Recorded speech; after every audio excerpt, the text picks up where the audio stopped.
पश्चिम बंगाल में राजनीति अपने आखिरी चरणों पे है और चुनाव भी अपने आखिरी चरणों पे है। मगर राजनीति जिस तरीके से हो रही है, केंद्रीय सुरक्षा बल अब राजनीतिक पार्टियों के निशानों पर है। उस केंद्रीय सुरक्षा बल को जिसको लेकर 2011 में उन्होंने कहा था कि वो आ जाए और वोटिंग कराए ठीक से, उन्हें वो कहते हैं कि सुअर हो चुके हैं और उनको 2 तारीख के बाद देख लेंगे। तो इस पर मैम जिस तरीके से वो बयान दे रहे हैं, सुअर कह रहे हैं केंद्रीय सुरक्षा बलों को लेकर। दीदी तो पहले कहती थी कि आइए चुनाव कराइए 2011 में, अब 2011 के बाद 2021 में बुरा लगे। जी वही बात है ना, जब दीदी को यहाँ पे पहले 2011 में वो चाहती थी कि पैरामिलिट्री फोर्स उतर कर उनके लिए या सबके लिए गणतंत्र अधिकार के लिए चुनाव किया जाए, पैरामिलिट्री फोर्स को बुलाकर कि रिगिंग ना हो पाए, सीपीएम रिगिंग ना कर पाए। और आज वही 2021 से क्या हो गया है ऐसे 10 सालों में कि दीदी को आज पैरामिलिट्री फोर्स को भी गद्दार कहना पड़ रहा है। उनको भी वो गालियाँ दे रही हैं, उनके मंत्री उनके नेता उनको भी गालियाँ दे रहे हैं। इससे सिर्फ एकमात्र चीज़ का परिचय मिलता है कि दीदी का राजनीतिक देवलिया का पता चलता है कि वो राजनीति तौर से पूरी देवलिया हो चुकी है, उनके पास अब कुछ है नहीं, इसी का पता चलता है। यस, जिस तरीके से इंसॉल्वेंट जिस तरीके से राजनीति चल रही है, ऑडियो दीदी का आना, उसमें वो कहती हैं कि लाशों को अभी संभाल के रखिएगा, मैं आऊँगी और मैं रैली करूँगी।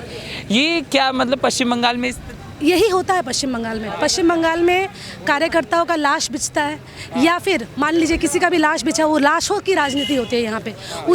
उन्हें उससे मतलब नहीं है कि वो किस लिए गए, किस लिए उनका मृत्यु हुआ, उनसे कोई इशू नहीं है। सिर्फ वो अपनी राजनीतिक रोटी सेकने के लिए, सिर्फ यही उनका तात्पर्य रहता है कि इसीलिए बस वो राजनीति करना है उनको, क्योंकि उनको उस बेसिस पे ही अपनी रोटियाँ सेकनी है और वो कुछ नहीं जानती हैं।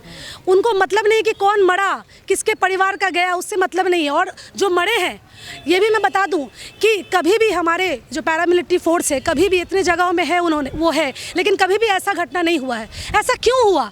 ज़रूर इसके पीछे कोई कारण है और कारण भी हम सबको पता है। वो कारण ने दीदी ही प्रकाश में लाया है। वो कारण कि दीदी ने ही मंच से खड़े होकर उन्होंने कहा कि आप पैरामिलिट्री फोर्सों को घेर लीजिए और घेर के उन पर हमला कर दीजिए। तो बताइए, आज टीएमसी का नेता, टीएमसी का जो सर्वा है, वो बोल रहे हैं कि पैरामिलिट्री फोर्स को घेर दीजिए। और वही ममता बनर्जी 2011 में पैरामिलिट्री फोर्स उतार कर यहाँ पे चुनाव करने की बात करती थी वो।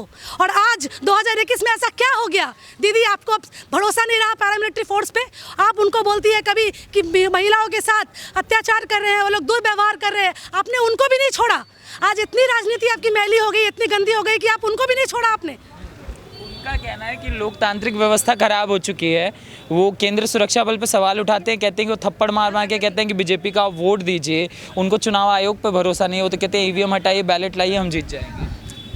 वही मैं बता रही हूँ, उनको किसी के ऊपर भरोसा नहीं है। बोलता है ना, विनाश कालम बुद्धि तब विपरीत हो जाता है, तो उनका विनाश काल आ गया है। उनको अब किसी पे भरोसा नहीं, ना ही उनको अपने मंत्रियों पे, नेताओं पे भरोसा है। वो सिर्फ खुद को अपने भाईपों पे भरोसा है उनको, और वो एक ही भाईपों की पीछी हो गई है और वो कुछ नहीं है। वो ना ही बांग्लार में है, ना ही बांग्लार गौरव है। बांग्ला की गौरव बहुत कोई है, हमारी मदर टेरेसा बांग्ला की गौरव है, वो नहीं है। ये जो आपने पीसी वाली बात करी, इस पे एक ऑडियो सामने आया जिसमें वो कहते हुए 2 लोग बात कर रहे थे। उन्होंने कहा कि जो ममता बनर्जी है वो इस समय धृतराष्ट्र हो चुके हैं, वो सब कुछ देख रही हैं, मगर अभिषेक बनर्जी के मोह में वो कुछ बोल नहीं रही। तो क्या अभिषेक बनर्जी का जो मोह है वो टीएमसी को ले डूब रहा है? जी बिल्कुल, आज अभिषेक बनर्जी का जो मोह है वही टीएमसी को ले डूब रहा है। आज दीदी इतनी अंधी हो गई हैं अपने भाईपों की मोह में कि उन्हें और कुछ दिखता नहीं है, ना दाहिना दिखता है ना बायां दिखता है। उनके कार्यकर्ता ही उनको छोड़कर, उनके नेता ही उनको छोड़कर आ रहे हैं, क्योंकि उनको उचित सम्मान वहाँ नहीं मिल रहा है और उन्हें छोड़कर आज दूसरे दलों को ज्वाइन करना पड़ रहा है, उनमें पार्टिसिपेट करना पड़ रहा है, क्योंकि उन्हें वो सम्मान वहाँ नहीं मिल रहा है।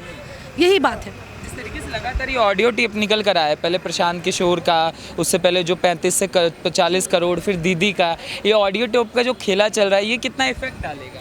देखिए, ऑडियो टेप कहीं ना कहीं उनके ही लोग ये लीक कर रहे हैं, उनको ही वही चाहते हैं शायद कि अब वो ये सब बात जो है सामने आए, लोगों के सामने आए। जो वो करती थी इतने दिनों से सामने नहीं आ रहा है, लोगों को हिम्मत हो गया कि नहीं अभी शायद सरकार, शायद नहीं, मैं तो बोलती हूँ कि चेंज होने वाला ही है और उनमें वो हिम्मत आ गया है। इसीलिए वो लोग के ही लोग जो है यही टेप रिकॉर्डिंग्स लीक कर रहे हैं। और प्रशांत किशोर का ऑडियो आया था, उसमें उन्होंने कई सवाल खड़े किए थे, जिसमें उन्होंने कहा कि पश्चिम बंगाल वो राज्य है जहां मुसलमान जो चाहे उसी की सत्ता आती है।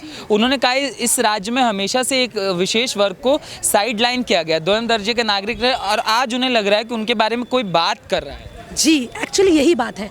इतने सालों से, जब से हमारी आज़ादी मिली है, तब से यही मेरुकरण की राजनीति हुई है, यही तुष्टीकरण की राजनीति हुई है कि जो 30% जहाँ जाता है वो जीत जाता है। यही राजनीति लगा रहा है और आज पहली बार लोगों को लग रहा है कि कुछ अलग तरह की राजनीति हो रही है। सबको समान तरह से मूल्य दिया जा रहा है, सबको समान सम्मान दिया जा रहा है, ये सबको लग रहा है। और इसीलिए लोग क्या कर रहे हैं, स्विच कर रहे हैं। लोगों को भरोसा आया है कि हमारे लिए भी कोई है।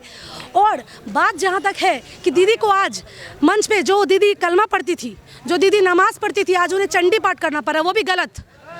वो भी अपने विष्णु को वो माता कहती हैं, ठीक है, कभी चंडी पाठ वो गलत पढ़ती है और ब्राह्मण की बेटी है कहती है। हमें तो उस पर भी शक है कि वो ब्राह्मण की बेटी होकर गलत चंडी पाठ कैसे पढ़ सकती है। मगर आज रामनवमी हो गया, लगातार ये जो सांस्कृतिक कोलैप्स हो रहा है, रामनवमी भी मनाना बहुत मुश्किल होता था पश्चिम बंगाल में, दुर्गा पूजा, सरस्वती पूजा, आज रामनवमी का उत्सव हो जाना। जी, मैं तो वही बोल रही हूँ ना कि रामनवमी जो है, रामनवमी का जो उत्सव है वो आज हम खुले तौर पे मना पा रहे हैं, क्योंकि लोगों को कहीं ना कहीं पता चल गया है कि बीजेपी अब आ रहे हैं और हम लोग खुलकर जो चाहते हैं वो कर सकते हैं। कोई भी, किसी को भी जो मनाना है, रामनवमी मनाना है या ईद मनाना है, जिसको भी जो धर्म मनाना है, किसी को कोई रोक नहीं सकता। अगर बाहर आप नमाज़ पढ़ने के लिए बाहर निकल कर आप जब जा सकते हैं नमाज़ पढ़ने के लिए, तो हमें हनुमान चालीसा भी हम लोग बाहर पढ़ सकते हैं। इक्वली सबके लिए तो इक्वल होना चाहिए ना। कॉन्स्टिट्यूशन तो अलग नहीं बना है, सबके लिए बना है, वो सबके लिए समान रूप से वो कॉन्स्टिट्यूशन बना है। तो किसी के लिए ज़्यादा नहीं, किसी के लिए कम नहीं, सबको समान रूप से देखना चाहिए। और ये राजनीति जो है ना तुष्टीकरण की, वो बंद हो जानी चाहिए।